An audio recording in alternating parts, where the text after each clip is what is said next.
जय हिंद। आइए आज हम लोग समझते हैं। देखिए ये जो बॉटनी वाला टॉपिक था या इसमें समझेंगे, यानी कि जो बायोलॉजी वाला टॉपिक था वह बन भी चुका है और चैनल पर अपलोड भी है। तो फिर क्या है कि आप लोग पहले उसको देख लीजिएगा, फिर इसके बाद यानी कि यह बॉटनी वाला देखिए, क्योंकि दूसरे नंबर पर यह जो था बॉटनी ही था और बायोलॉजी वाला जो भी है वह चैनल पर अपलोड है। तो फिर आप लोग पहले उसको देख भी लीजिए, फिर उसके बाद इसको समझिएगा। तो फिर इसमें सबसे पहले समझते हैं कि सिंथेसिस यानी कि यह जो प्रक्रिया होती है यह क्या होती है। इसमें सबसे पहले सूर्य का प्रकाश देखिए, इसको इस प्रक्रिया को करने के लिए सूर्य का प्रकाश होना सबसे पहले बहुत ही आवश्यक है। और इसमें यानी कि इसमें जब सूर्य का प्रकाश भी होगा तो फिर यह क्या करेगा, कार्बन डाइऑक्साइड और H2O कहने मतलब कि पानी जो भी होगा यह मिल करके यानी कि आपस में क्रिया करके क्या बनाता है ग्लूकोज।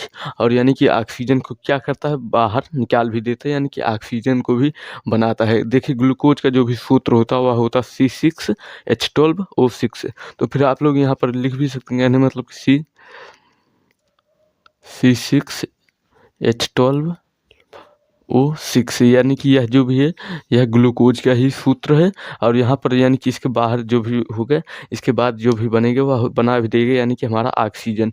तो फिर यह क्या होगा, यही जो भी होता है पौधों में फोटोसिंथेसिस का जो भी प्रॉब्लम होता है, ओ सॉरी प्रॉब्लम नहीं, कहने मतलब कि एक तरह से प्रक्रिया है। तो फिर यही होती, कहने मतलब कि यह हो जाता है, कहने मतलब पहले जो भी थे या मतलब अब समझते हैं, यानी कि दूसरा पौधों में वृद्धि और विकास कैसे होता है और उसके लिए आवश्यक उर्वरक क्या होते हैं। तो फिर इसमें सबसे पहले होता है, कहने मतलब पानी। देखिए पौधों को यानी कि बड़े होने के लिए पानी भी आवश्यक होती है और कार्बन डाइऑक्साइड भी आवश्यकता होती है, सूर्य का प्रकाश भी आवश्यकता होती है, मिट्टी और पोषक तत्व यानी कि जो खाद वगैरह डाले भी जाते हैं वह भी, यानी कि यह सब क्या है, इसके पौधों के विकास के लिए काफ़ी ज़्यादा इम्पोर्टेंट है। तो फिर यह हो जाता है, कहने मतलब दूसरा असमत, यानी कि तीसरा। देखिए तीसरे में क्या है कि पौधों में जल संचार क्या होता है। देखिए जल जो होता है अपनी यानी कि जड़ों, सॉरी पौधों में, यानी कि यहाँ पर जो भी होगा जल अपनी जड़ों से पत्तियों में, कहने मतलब कि यहाँ पर जो भी होगा पौधों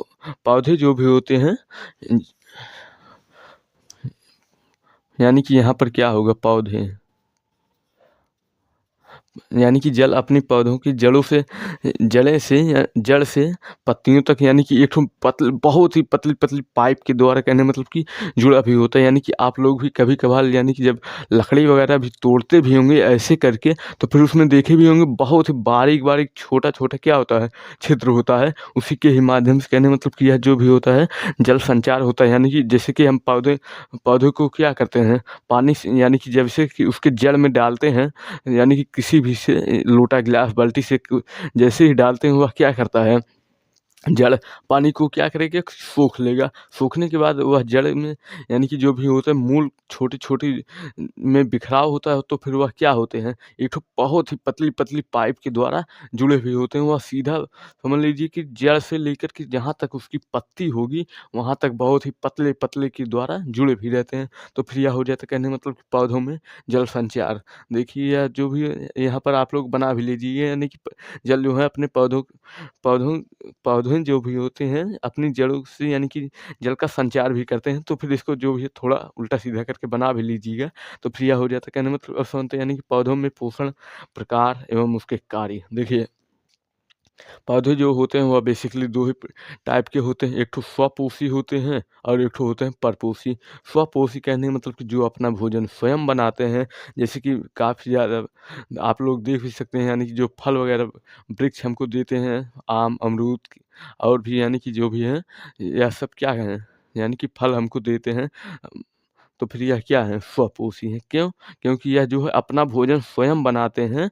और जो परपोषी पौधे होते हैं या कीट भक्षी पौधे होते हैं, तो फिर यह क्या करते हैं, अपना भोजन तो स्वयं बनाते नहीं, लेकिन हाँ जो कीट पतंगे होते हैं जैसे कि जाकर के उनके पास चिपकते हैं, तो फिर वह क्या करते हैं, उसी को खा पी करके अपने आप में डाइजेस्ट भी कर लेते हैं, यानी कि पचा भी लेते हैं। तो फिर देखिए यह जो बॉटनी वाला टॉपिक भी था यह भी लगभग समाप्त हो चुका है। मिलते हैं नेक्स्ट वीडियो में। जय हिंद जय भारत। उसमें हम सुनेंगे यानी कि यह जो भी आनुवंशिक और विकास जेनेटिक्स से रिलेटेड